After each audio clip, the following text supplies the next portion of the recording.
Cette semaine, à Montre-moi tes Laurentides, économie locale et entrepreneuriat avec Camille, Antoine et Zoé. Bonne écoute.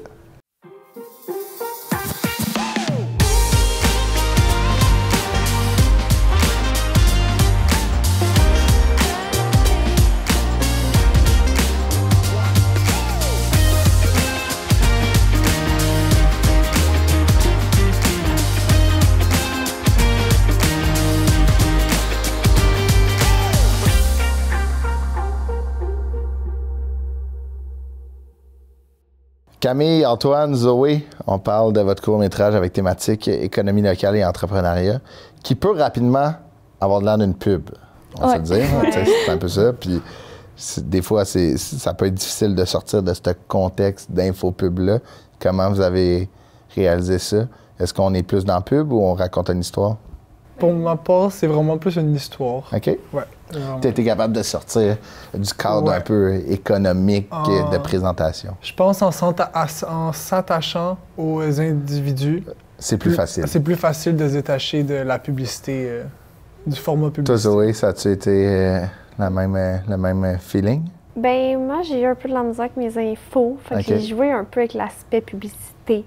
J'essaie de rendre ça un peu plus vivant. J'étais plus quand même dans les infos publicité. J'étais comme, bon, ben regarde, je vais jouer avec ça. Puis je vais essayer de faire ça un peu plus bubbly, plus c'est une façon de le rendre. Oui, parce qu'avec les infos que j'avais vraiment de la misère à me rattacher à quelque chose d'autre. Toi, Camille? Moi, j'ai choisi une compagnie très, très grandissante, mais qui est très, très jeune encore. Puis, justement, je pense que j'ai axé plus sur le côté humain que, justement, l'entreprise en général. Mais je pense que je l'ai envoyé aux deux propriétaires de la compagnie, puis ils étaient bien contents. Là. Mais parlons-en, le fait que ça soit grandissant. En plus, il y a peut-être l'aspect pub et histoire qui peut être plus facilement mis de l'avant parce que c'est un peu ça qu'on veut savoir. Ils viennent de où, ils font quoi, tu sais. Exactement. C'est quelle MRC que... C'est à Rivière-du-Nord, fait que la région comme de Saint-Jérôme. Puis, dans le fond, c'est des garçons que j'ai côtoyés parce que j'ai des amis qui font du volleyball. Puis, je les ai vus évoluer du tout début. Puis, dans le fond, mon film se nomme Eridani, puis c'est le nom de leur compagnie. C'est une compagnie de vêtements de luxe, loungewear, qu'on appelle, qui est, dans le fond, basée sur les étoiles. Puis chaque lancement de produit, c'est une constellation, si je ne me trompe pas. Puis toi, tu veux... Il y a de l'histoire, on veut savoir pourquoi ils font ça. Fait que c'est quand même facile, en plus de présenter leurs produits, de voir... C'est quoi l'idée en arrière de ça? Bien, l'idée en arrière de ça, c'est de... Moi, je voulais montrer des gens que moi, je trouve inspirants. Puis ces deux gars-là, je sais qu'ils sont à l'école à temps plein. Je sais qu'ils l'ont pas toujours facile, ils travaillent, ils ont tellement de choses à faire. Puis je trouve ça inspirant justement de se partir d'une compagnie de rien, puis de se monter du marketing, puis tout ça prend du partir cœur une au ventre, entreprise, c'est ça. Puis moi, j'étais fière d'eux, puis je pense que ça se transmet dans le documentaire. Puis justement, la conciliation travail. Puis, admettons, cette fierté-là, admettons, au niveau recherche, de trouver cette entreprise-là, tu étais déjà connecté avec eux. Fait tu sais, j'imagine que c'est encore plus valorisant pour toi d'émettre en lumière. Tu sais, c'était comme en plus une passe à palette que tu l'as fait. Bien, c'est une fierté. J'ai eu beaucoup, justement, j'ai eu beaucoup de compagnies avant de faire appel à eux, mais depuis le début, je les avais fait appel à eux. Mais il y avait des conflits d'horaires. Puis à la fin, dernier moment, ça allait fonctionner. Mais, je suis très fière de celui-là. Rappelle-moi le titre. Eridani. Allons voir ça.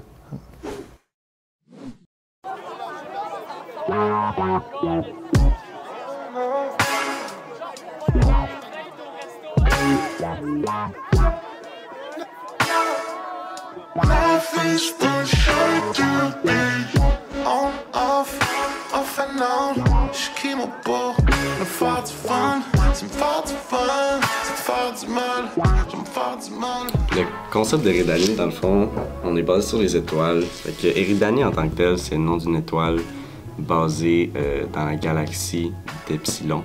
C'est une étoile jumelle à Epsilon, puis on a décidé de choisir ce nom-là parce que d'un, ça fait beau, de deux, ça sonne luxueux, ça fait joli. Je m'appelle Sacha Bouchard, puis normalement, mon partner sera avec moi, Grégory Saint-Jean. Ça, c'est Greg, puis ça, c'est moi. Ça fait longtemps, ça fait 2 ans? Non, 1 an. Je sais pas, ça fait un bout. À votre rencontre. Ouais, c'est ça, à votre rencontre, quand on était des petits bouts de show. On est les copropriétaires de Eridani Clothing, qui est une compagnie de linge sur les étoiles. Moi, de mon côté de la compagnie, je m'occupe de tout ce qui est la finance, tout ce qui est l'organisation, toute la gestion, tout le background work que les gens voient pas normalement. Puis Greg s'occupe de tout le côté créatif de notre entreprise. Fait que tout ce qui est dans l'image. Puis plus l'aspect design, l'aspect tout ce qui est visuel, fait que le marketing, les designs de vêtements. Et on est à Saint-Jérôme en ce moment, puis le but c'est de s'étendre tout autour des Laurentides. On est dans le quartier de Montréal de temps en temps, puis surtout des fois Saint-Sauveur, des fois dans le nord. Ça a commencé parce que Greg il s'intéressait beaucoup aux étoiles, puis il m'en a parlé.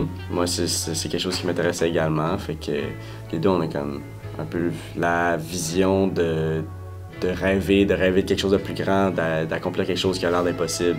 C'est un peu ce concept-là également. C'est pas juste une étoile comme un petit dessin d'étoile. Moi puis Greg, on s'est rencontrés au cégep. Je suis un gars qui vient de la Gaspésie. J'ai habité là toute ma vie. J'ai déménagé récemment dans le but de venir faire mon cégep ici. Puis j'ai croisé au cégep. En fait, on était dans la même équipe de volleyball. Fait que on a commencé à tisser des liens. Puis à un moment donné, il m'est arrivé avec l'idée. C'est là que justement, il y a vu des étoiles dans mes yeux, puis là, j'étais comme, faut trop faire ça. Puis on est parti là-dessus. Ce qui est souvent difficile en entreprise, surtout en entreprise de vêtements, c'est d'aller chercher les fonds avant de vendre la collection. C'est-à-dire que, mettons que je fais une collection, puis j'ai 50 vêtements, faut que j'achète les 50 vêtements avant de pouvoir les vendre.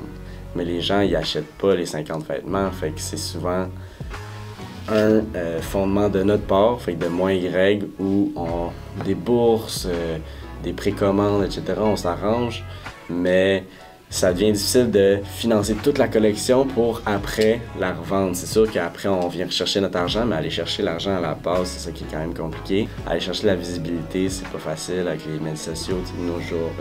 C'est si simple pour n'importe qui de commencer une marque de vêtements, puis pas de le faire sérieusement, puis d'imprimer un logo sur un t-shirt, d'appeler ça un tel nom de compagnie.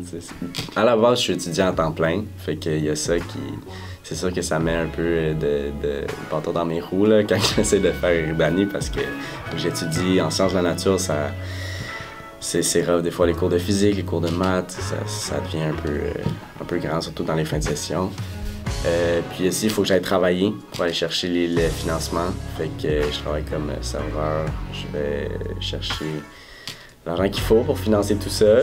Puis la business, des fois, ça devient pas évident. Mais écoute, il faut quelqu'un qui aime bien travailler, là.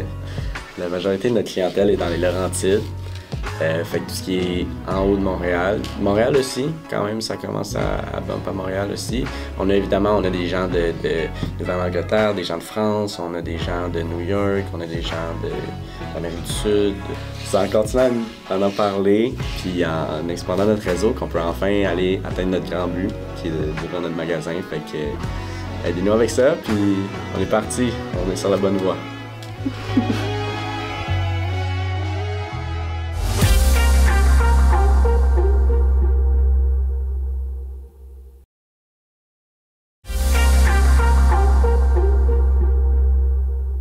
Toujours dans la thématique économie locale et entrepreneuriat, on va aller voir ce que Camille a fait. On va commencer avec tes impressions, commentaires. Sophie?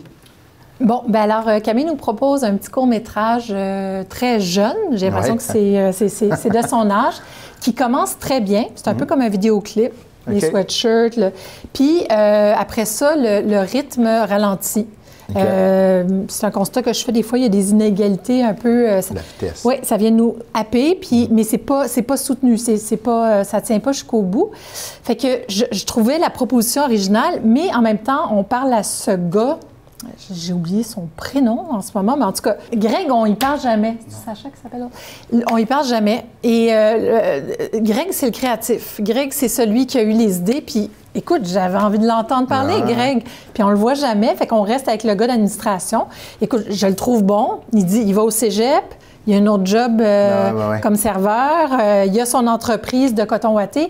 Mais en gros, dans la structure, je trouvais qu'il y avait des faiblesses. Parce qu'il y avait des répétitions, genre, ça veut dire étoile. Après ça... on se connaît depuis 1 an, ça veut dire étoile, on s'est rencontrés il y a 1 an. J'étais comme, oh, OK, dans la structure, il y a de la redite, ce qui fait en sorte qu'on peut perdre un peu d'intérêt. C'est évident que la passion des étoiles vient de Greg, pas de l'autre. Il n'est pas là. L'autre, il faut qu'il nous explique pourquoi Greg a la passion des étoiles, puis il n'est pas vraiment capable de nous le dire. De nous expliquer des constellations et tout. Marie-Josée? Moi, j'aurais été curieuse de comprendre comment elle a choisi ce sujet-là, parce que, bon, des entreprises dans la MRC des Rivières-du-Nord, il y en a qui sont établies, il y en a en démarrage. Là, elle a choisi le sujet. Probablement qu'elle a choisi d'y aller en mode démarrage, parce que c'est pas une entreprise qui est encore... C'est des bons amis à elle. J'imagine, c'est ce que je devine. Ouais. J'étais d'accord avec elle. Au niveau de l'intro, j'avais écrit très bonne intro, très vivant. Puis tout de suite, je me suis questionnée, mais d'où viennent les extraits? D'où vient la captation d'images? Parce qu'on voyait des jeunes qui marchaient dans le Vieux-Montréal. J'ai fait, est-ce que c'est elle? Oui, tant mieux. Ça veut dire qu'elle aurait fait probablement, puis qu'elle aurait utilisé des extraits d'une vidéo corpo qu'elle aurait déjà fait. Ou sinon, elle est allée chercher des extraits, puis pour une ouverture d'un projet qui se doit quand même d'être un peu personnel, je n'ai pas la réponse. Si ce sont ces images, tant mieux.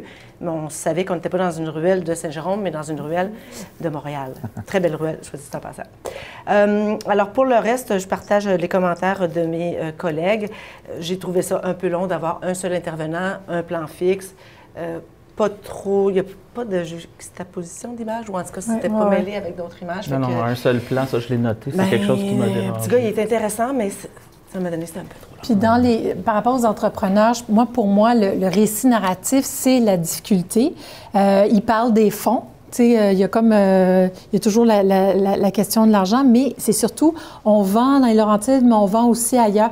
Comment ils font pour se faire connaître? J'imagine ces réseaux sociaux, mais comment tu fais quand tu es 2 petits gars, tu pars ta business pour se faire... J'aurais aimé ça savoir, avoir le backstory de leur entreprise. Oui, pour savoir comment ça marche. Moi, dans le fond, le début, j'ai trouvé trop cliché, ça m'a fait un peu sourire, puis je pense pas que c'était le but. Il y avait comme une espèce de mode d'emploi, je sais pas, j'avais l'impression qu'il y avait un côté presque caricatural de la mode un peu au début, fait que j'étais pas sûr du ton, fait que ça m'a un peu comme les petits gars en coton ouaté qui s'arrêtent, qui font des pauses, puis après ça, l'autre qui est pas capable d'expliquer. J'ai eu de la misère je trouve qu'il manque d'intervenants, justement, comme on a parlé souvent. Puis justement, ce qui est fascinant, c'est l'espèce de double, triple vie de ce petit gars-là. Puis on a passé comme 7-8 secondes, on passe à autre chose. J'aurais aimé ça savoir, justement, quand il dit qu'il fallait tout payer une collection avant de la vendre. La première fois, c'est comme ça, c'est une anecdote qui aurait pu être super intéressante. Ça, c'est la quête du héros, c'est sa difficulté, comment il fait pour y arriver, mais c'est juste... Elle n'a peut-être pas su s'attarder au sujet de son entreprise. On est plus sur l'étoile. Oui. En entreprise, il y a plein de facteurs. C'est pas juste que les étoiles étaient alignées. Si je peux faire le pire jeu de mots ever pour conclure à cette...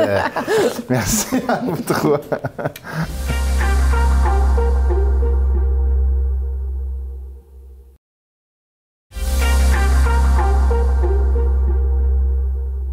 Zoé, c'est quoi la MRC que tu as pigé? 2 montagnes. 2 montagnes. Ouais. Et c'est quoi le titre de ton Texotique. Texotique? Oui. Et de quoi tu me parles? C'est une compagnie d'équipements équestres. OK. Je fais de l'équitation. OK. Fait que je voulais quand même qu'il y ait une petite touche de moi là-dedans. Qu'on apprenne à te connaître à travers tes courts-métrages. Oui, c'est là-dedans que je suis allée la chercher. OK. Fait que c'est une femme qui est monoparentale, qui fait de l'équipement sur mesure. OK. Je trouve que c'est vraiment intéressant, son histoire avec la compagnie. Fait que j'ai essayé de mixer ça un petit peu. Fait que on dirait que le mot histoire est arrivé en premier, tu sais, au lieu de... Fait que tu veux mettre la lumière sur... Parce que qui est très peu connu au Québec, quand même, mettons, le monde de l'équitation. Oui. Puis comment t'es venue à rencontrer cette dame-là? Tu la connaissais-tu? Oui. Voilà. Mais dans le monde équestre, on n'est pas beaucoup. Bien, c'est ça. Fait que c'était du bouche à oreille. Ma maman la connaissait. Fait qu'elle était comme, c'est sûr qu'elle serait super contente. Elle a déjà été actrice. Fait que la caméra, c'était vraiment pas un stress pour elle. Fait que j'étais comme, bon, t'es pas bonnie en plus. Fait que c'est ça. Fait que... c'est comment, mettons, tu sais, quand une personne est à l'aise à la caméra, puis, mettons, le contenu parlé, des fois, ça peut être, tu sais, il en donne beaucoup. dans un contexte de court-métrage de 4 à 6 minutes, il y a un tri qui doit être fait, qui doit être quand même difficile. Oui. Puis surtout, je pense qu'elle avait beaucoup d'idées. J'ai posé très peu de questions par rapport aux autres. Parce qu'elle avait beaucoup de blabla facile, ce que j'aimais vraiment. Vraiment, ça a été plus facile, mais on dirait que j'ai peut-être moins pu diriger à cause de ça. J'avais comme quasiment 3 heures de footage, puis j'étais comme, il va falloir que je trie. Mais en même temps, j'étais comme, avec les infos que j'avais, fait que... Peut-être que le résultat n'a pas donné mon premier choix que ce que j'avais, mais je pense que j'ai réussi à jouer avec ce que j'avais du mieux possible. Tu as rendu mettre la lumière sur un monde qui est quand même assez niché, là, le monde équestre. Toi, t'en as fait une certaine fierté de montrer ça à l'entier comme ça? Oui, je trouvais ça cool, puis je voulais que ça bouge un peu, que ça soit pas comme, pas plate, mais by the book. Surtout en plus que c'était une entreprise, j'étais comme, c'est comme pas la pire façon de la présenter, mais je trouvais que c'était peut-être le documentaire plus dur à réaliser. Fait que j'ai essayé que ça soit un petit peu plus amusant, bubbly. Puis, admettons, moi qui connais pas beaucoup l'équitation, puis regarde ce court-métrage-là, penses-tu que j'en apprends plus sur l'équitation en général et la compagnie aussi? Pas sur l'équitation, parce que c'est du matériel qu'elle fait. Fait qu'on parle pas vraiment de l'équitation en général. Du sport, c'est plus... Parce que c'était trop large. Mais oui, elle va présenter des choses que peut-être les gens connaisseraient pas. Clairement, mais c'est imagé. Fait que c'est rien de difficile à comprendre. Mais je pense que vous allez plus en apprendre, par contre, sur l'équitation. Rappelle-moi le titre. T'exotique. T'exotique, allons voir ça, le court-métrage de Zoé. Je suis née au Mexique. Je suis venue ici pour la première fois en 1998. On a passé ici la crise de verglas.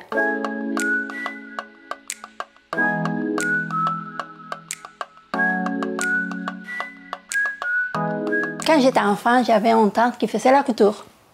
Elle me donnait des petits morceaux de couture pour que j'aille mes poupées. Alors, j'ai m'amusé avec ça. Et j'ai observé beaucoup qu'est-ce qu'elle faisait. Dans la COVID, j'ai eu une entrée d'argent et j'ai décidé de m'acheter ma machine à coudre. Le nom, c'est dans la langue nahuatl, que c'est la langue des Aztèques. Et exotique, ça veut dire bleu, que c'est ma couleur préférée. Alors, la compagnie, officiellement, c'est Accessoires équestres personnalisés Texotic. Et le logo, on le fait faire à partir de la photo de notre cheval Bod. C'est le logo Texotic. Alors, Texotic, c'est un petit peu Bod aussi.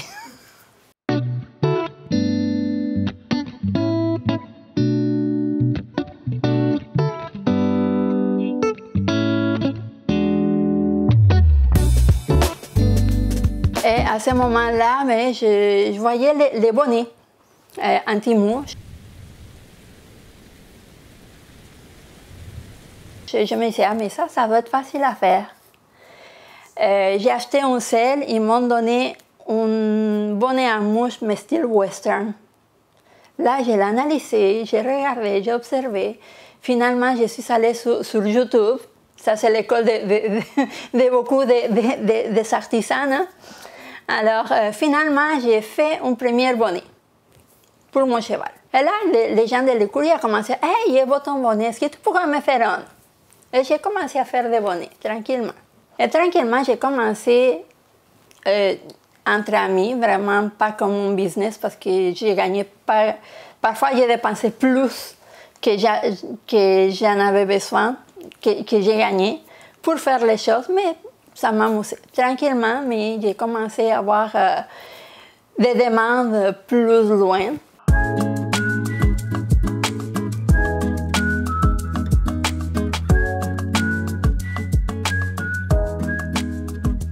Ce qui caractérise Texotic aussi, c'est la co-création, si vous voulez. Moi, je propose, oui, il y a un port de box, mais la personne, il peut décider quelle couleur qui veut la sangle, quelle couleur pour le logo, parce que Texotic, c'est personnalisé. Alors, si j'ai fait quelque chose en série, ça sera plus Texotic. Ça, tu peux le trouver dans les boutiques équestres. Les choses faites en série, Texotic, c'est personnel. Même si j'en ai 5 bonnets noirs, peut-être ça va être différent parce que les gens vont choisir. Alors moi, j'ai vu des perles, j'ai vu avec des cordes, j'ai vu avec des brillants, non pas de brillants. Alors, Je pense que c'est ça ce qui fait différent Texotique. Alors, beaucoup de choses, je les fais parce qu'un client m'a demandé. Et à partir que je publie, il y a des autres demandes qui viennent.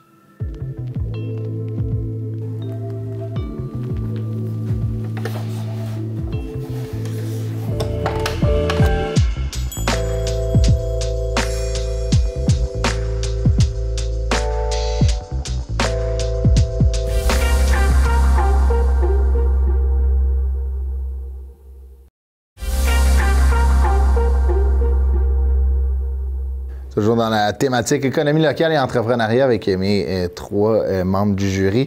On va aller voir ce que Zoé a fait. Marie-Josée, tes impressions, commentaires. Es-tu familière avec le monde équestre? Pas nécessairement. Mais je pense que clairement, encore une fois, on va en mode micro-entreprise. Il y avait toutes sortes de potentiels entrepreneurs dans la région de la MRC de Deux-Montagnes. Ils ont choisi d'y aller avec cette entreprise qui est équestre. On aura deviné. Pourquoi on fait la blague, c'est que je sais à quoi servent les bonnets auxquels elle fait référence, à moins que mon conjoint me fasse des blagues, mais c'est pour empêcher les maringouins, les moustiques d'entrer dans les oreilles. Bon, c'est mon éditorial. Bon sujet, mais trop longue entrevue avec juste un intervenant.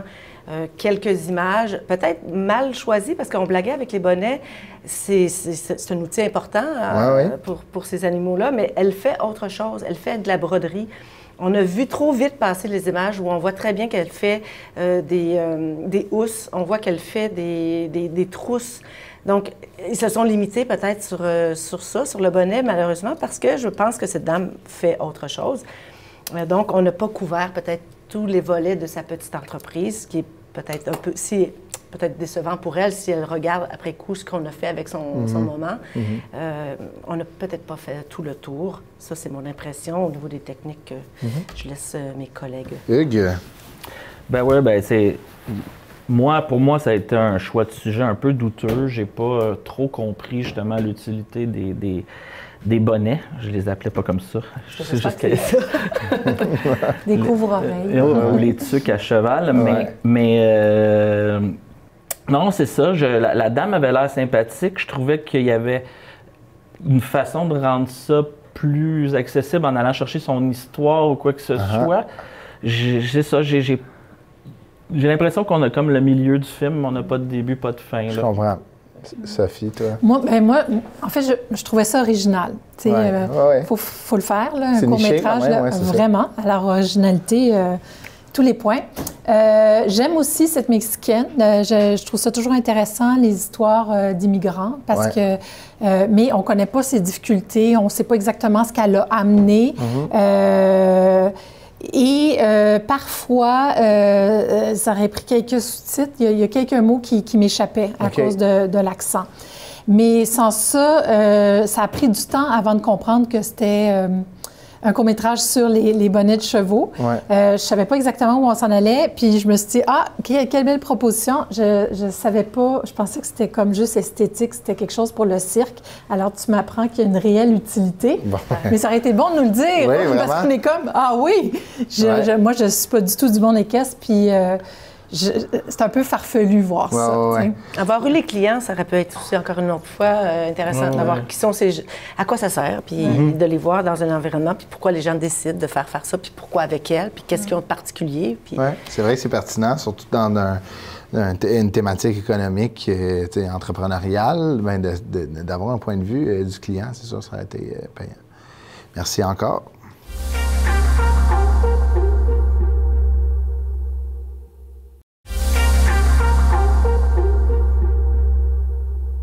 Antoine, tu t'es dirigé vers quel MRC cette fois-ci? C'était le MRC Antoine Labelle. OK, tu as fait de la route. Oui.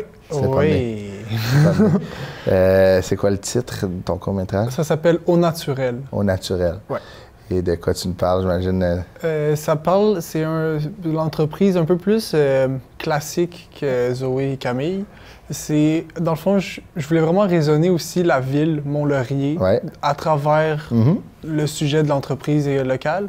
Donc, j'ai vraiment pris une économie qui est très populaire pour Mont-Laurier, puis l'agriculture. J'allais dans une fromagerie fabricante. OK, wow. Ouais. On dirait que Mont-Laurier, c'est un peu... C'est connu, mais méconnu un peu. Ouais. Moi, je vais être bien honnête, si c'était pas du hockey, des spectacles où j'arrête là, manger pour aller en Abitibi, je le connais pas tant. Mais il y a de quoi de... Tu sais, ils ont toute une histoire, puis des fromagers producteurs en plus. Vraiment. Comment t'as fait appel à ces gens-là? Dans le fond, j'ai fait de la recherche pour voir à quel point l'alimentation, c'était une économie populaire. C'était dans la première, la deuxième sur les sites que j'ai trouvés. Puis j'ai trouvé une liste de toutes les entreprises locales de Mont-Laurier dans partie de la chambre de commerce. L'alimentation, Puis je suis un peu allé au feeling. Avec le fromage. C'était une ressource assez populaire. Pour vrai, je suis un peu allé avec mes goûts. Mais j'imagine. Tantôt, tu parlais de... tu te racontais une histoire un peu dans ce court-métrage-là. Comment tu t'es pris pour raconter l'histoire? Comme j'ai dit tantôt, vraiment en s'attachant plus au personnage qui va, elle, parler de son entreprise, puis qui va avoir comme sujet son entreprise puis l'économie de son entreprise. Mais on s'attache plus au personnage qu'à l'histoire de son entreprise. Donc, il y a vraiment plus une histoire, une évolution avec elle. Puis clairement que ça doit se transmettre dans son entreprise, cette passion qu'elle a. Puis tu disais, faire de la route, c'est quand même un bon 2h30, quasiment 3 heures à Mont-Laurier. Quasiment quand même, Fait que, tu sais, t'as quand même pris tu les as contactés, t'as pris une chance. C'est là que je m'en vais. On était stressés avant d'arriver. On était deux. On était deux. Parle-moi de ça, ce stress-là dans le tour. On était stressés on ne savait pas devant qui on allait arriver. Puis comme tu viens de dire, on fait 3 heures de route. Fait que là, on espère avoir quelqu'un qui va être correct devant notre caméra, puis quelqu'un va lui donner un micro, ça va être correct devant. Puis tes attentes sont remplies? Oui, totalement. Au début, j'étais un peu stressé, l'interlocuteur aussi. Puis plus ça avançait, plus les deux, on était très à l'aise pour faire le documentaire. Appelle-moi le titre. Au naturel. Allons voir ça. Bonjour, je m'appelle Francine Beauséjour de la fromagerie Le Petit Train du Nord à Mont-Laurier.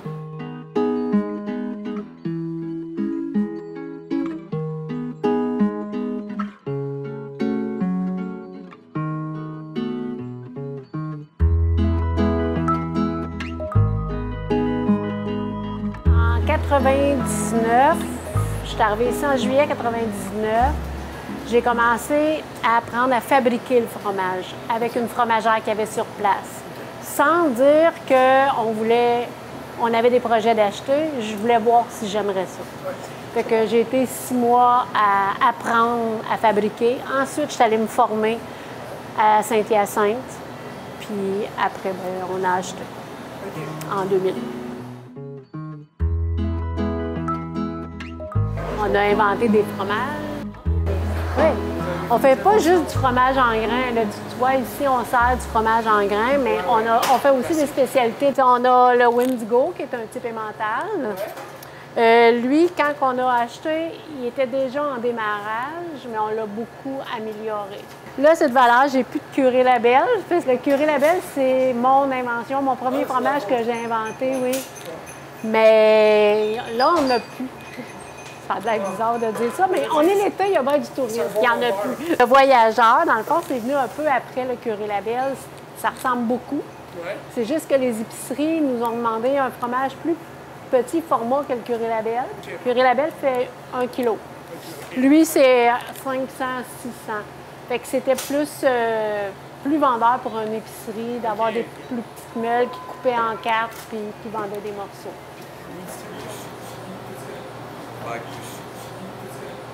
C'est notre gendre qui est fromager maintenant. Parce que moi, au départ, c'est moi qui étais fromagère. Puis on a changé nos équipements. Là, je me suis ramassée bursite, tendinite. Puis par après, on a changé les équipements. Fait que notre gendre, il perdait sa job. Fait qu'on a dit, viens ici. On lui a montré, puis ça fait 17 ans que c'est lui qui le fait. Ah oui. Il est vraiment bon. On l'a envoyé 2 semaines en Europe, à l'école, à plusieurs écoles dans la région de Comté qui est allé. Puis on a aussi des professeurs français qui viennent sur place puis pour former aussi. Ouais.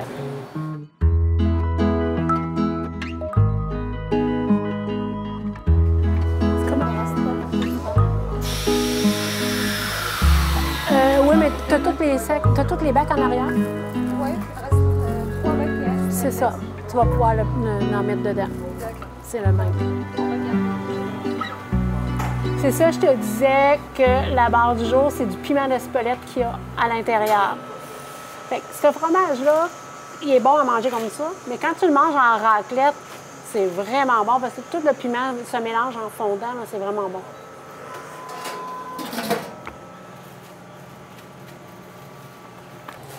Le lait, la présure, puis les bactéries, parce que tu as des bactéries pour qu'ils donnent un goût de cheddar, il faut une certaine bactérie. Mais tu sais, j'ai pas de poudre de lait, j'ai rien de chimie. On prend pas le lait de toutes les fermes. Nous, on demande aux transporteurs, tu vas me chercher le lait de la ferme JMS, puis tu me l'apportes à chaque jour que tu y vas. Donc, aux 2 jours. Aux 2 jours, j'ai le lait qui arrive de la ferme JMS. C'est plus facile de faire le lait qui est toujours pareil, oui. De faire du fromage avec du lait toujours pareil. Tu vois, la microbrasserie du Lièvre, c'est un beau pub. Et eux autres, ils nous achètent du fromage épouvantable. Toute le poutine, ça vient de notre fromage. Quand ils font des nachos, on leur fait un mélange spécial de fromage râpé. Ils font une tartiflette avec le curé label ou le voyageur. Là, en ce moment, on l'envoie le voyageur. Le Wendigo, on les tranche sur le slicer. Puis ils font une belle soupe à l'oignon gratiné avec ça. C'est vraiment bon. Bien, il y a les Marettes, de l'autre côté de la rue. Il y a la place Pizzeria Mont-Laurier. La microbrasserie du Lièvre. Je suis pas mal sûre, là. On veut pas... Bien, de toute façon, pour le fromage à poutine, nos bassins ne sont pas assez gros pour fournir tout le monde. C'est comme... Là, il y a quelques petits qui s'est rajouté, mais juste pour l'été.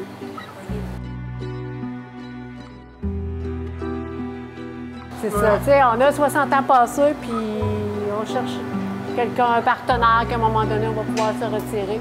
Et il faut un partenaire qui soit autant passionné que nous. Oui, exactement. Mais c'est ça. C'est parce que nous, on veut rester au naturel. C'est ça.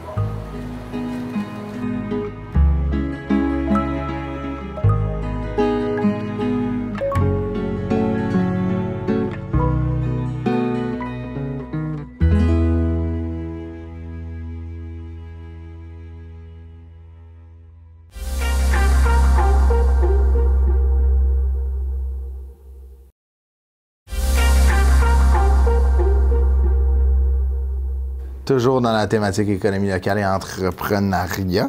Je l'ai bien dit cette fois-ci. On est allé avec le court-métrage d'Antoine. Hugues, as-tu une passion fromage maintenant? J'ai une passion fromage, mais pas à cause du film d'Antoine. C'était un film simple, classique, sans surprise, honnête. C'est un profil honnête d'une entreprise, sans plus. Sans moins aussi, on a compris. La dame, elle raconte son histoire. C'est intéressant, c'est pas inintéressant. Le problème, c'est qu'on sent un petit côté amateur dans le cadrage puis dans la lumière.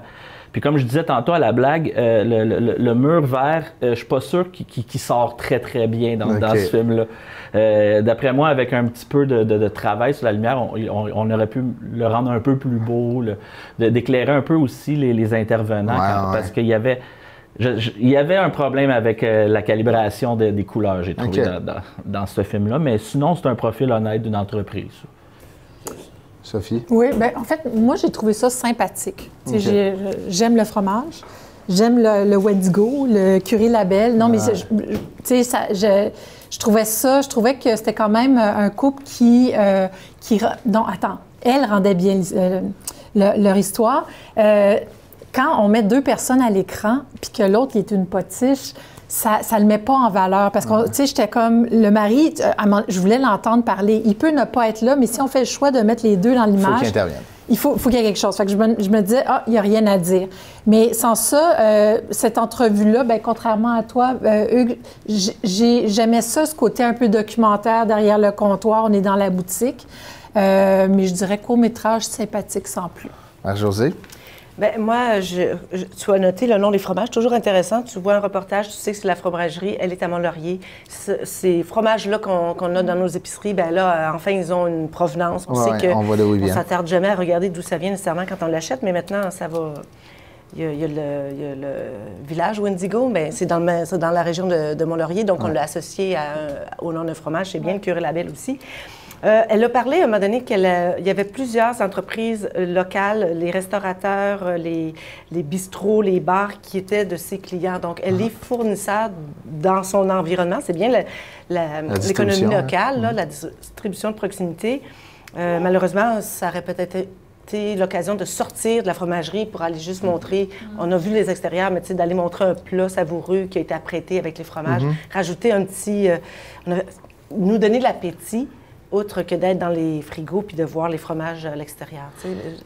Donne-moi un peu... Suivre le fromage. Oui, c'est ça que j'allais dire. C'est quand même vraiment intéressant, surtout dans un côté entrepreneurial, économique, de où ça se rend, où oui, on voit où qu'ils le font, où qu'ils le vendent, mais où ça peut se rendre, comme c'est vrai que ça a été un excellent point. Mais... Toujours dans l'œil du client, qui est quand même important, selon moi. Oui, Marie-Josée est revenue, bien oui. Elle travaille avec du monde, justement, qui découvre ces endroits-là, fait que je comprends.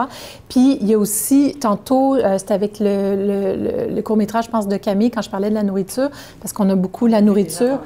Oui, mais c'est ça. Puis le fromage, mais c'est ça, j'aime voir, tu sais, macro, il est fondant, il est ferme. Tu sais, ça fait partie de... C'est quoi? Elle parle de la bactérie, mais on le voit jamais. Oui, je comprends. Avoir plus d'infos. Je suis complètement d'accord avec vous. Merci beaucoup. Et surtout qu'ils font leur fromage sur place, je pense. Fait qu'il y avait accès à tout ça. C'est ça, exact. Oui, 100%. Puis ça a été super... je pense qu'on aurait pu avoir plus d'expertise de la part aussi, avec des affaires plus nichées comme ça, mais d'aller plus loin dans l'expertise des propriétaires, des artisans fromagers. Bon point. Merci beaucoup.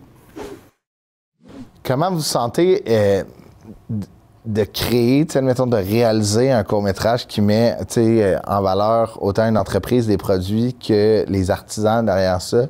Selon vous, est-ce que c'est plus important de mettre en valeur l'artisan en premier, de comprendre l'histoire, surtout des compagnies qu'on ne connaît pas? On dirait que des fois, on va être porté à... On veut apprendre l'histoire nous touche, on devient client. Qu'est-ce que vous en pensez? C'est important. C'est vraiment ça, oui. Oui, je suis d'accord. D'aller voir des gens, à 3 heures de route. L'histoire était mieux d'être bonne quand même. Oui, mais je suis sorti de là, j'avais envie de manger tous les fromages. Ah ouais, hein? Ouais. T'as-tu goûté? Tout. Ils m'ont tout fait goûter. OK. Ça valait le détour. Oui, c'est ça. Pour vrai, 3 heures pour revenir ballonner au bout, là, ça vaut la peine. Et toi, c'est des amis? Oui, bien, je pense que ta question, là, c'est un mélange de justement l'humanité derrière ça, puis le fait d'entreprise. C'est honorable là, de partir d'une compagnie de fromage, c'est vraiment. Ben oui, puis admettons, dans un milieu aussi niché que l'équitation, tu sais, il y a des. Je pense que ce qui est beau de vos documentaires, c'est on met vraiment en lumière d'acheter local. Dans un monde que la compétition est méga féroce. Tu sais, je pense à tes amis qui font du linge de sport. On les connaît, toutes les multinationales qui est accessible, le fromage. Le fromage, il y a de quoi de plus enraciné dans notre Québec quand même. Là, tu sais, ça fait longtemps que le fromage québécois est comme renommé un peu partout. Puis l'équitation, ça gagne à être connu. Fait que bravo d'avoir fait ça. Puis merci d'avoir partagé vos expériences. Merci. Merci d'avoir été là. Si vous avez manqué les épisodes, ils sont en rattrapage sur notre site internet tvbl.ca. À la semaine prochaine.